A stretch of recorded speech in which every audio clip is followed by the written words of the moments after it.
Yusek, yung sinabi niyo po kanina na yung mga gumagamit ng peking ID dahil nagpapanggap sila, gumagawa ng sakit kahit hindi naman, tama po ba yung narinig ko, pwede silang kasuhan ng estafa? Ito po bang mga, kasi hindi naman po aabot sa ganito kung hindi nalulugi, di ba, yung ibang business owners na nagrereklamo na parang may mga nakikita silang ang gumagamit, talamak, itong peking PWD ID. Pwede po bang gawin ng mga business owners and restaurant owners yung pagpapaskil ng pwedeng kaharaping kaso ng mga nagpapanggap na gumagamit nitong mga peking PWD ID sa mga restaurants nila or establishments? Can they post it na ang sino man na gumagamit ng peking PWD ID ay pwedeng kasuhan ng estafa at ng mga iba pang kaso? I think that's a reasonable notice. Yes. Oo. Kasi Mm. karapatan mo yan eh.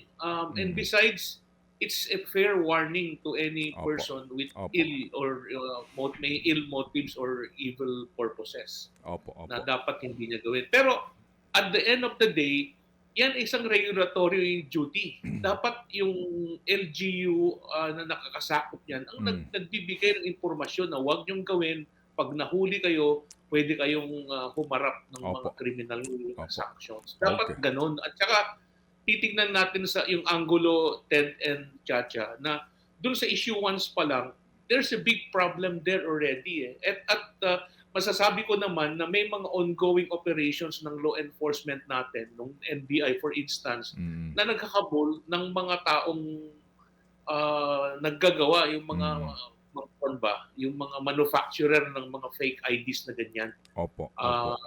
Pag nahuli, then they are made liable criminally for doing that. And as I said kanina, kung sino man yung may hawak nun, ng isang falsipikado talaga, ay presumably siya ay ang author ng falsified document na yan. Okay, sige po. Sige. So, Yusek, salamat po na marami dito po sa inyong binahagi informasyon. Marami yung nanonood sa atin ng mga stakeholders dito and they learned nga daw po how to address this problem at doon po nga, opo. Kasi nga, opo, okay, go ahead. Isang punto lang. Hindi naman fair na sabihin ng mga establishments na nalulugi sila dahil dyan. Sa kadahilan ng yung discount na yan ay nagagamit nila as a deduction sa taxes nila. It's deductible from their income and that they would benefit from it. Dinededuct nila sa mga taxes na due sa kanila. So hindi fair na sabihin na nalulugi kami dahil yung discount kaming sumasalo. Hindi. Opo. Ang sumasalo ay ang gobyerno actually. Dahil hindi nga natin nakukuha yung taxes dahil sa discount na yan. Opo. Palagay ko po, Yusek, sa inyo po sinasabi na may sagot din sila, no? Yung kabilang banda. Kasi nga, may mga binabanggit sila mga technicalidad rin sa kanilang tax rebate dito po sa usapin po ng mga discounts. But anyway, siguro po some other time, yan din po yung maaari ho natin pag-usapan.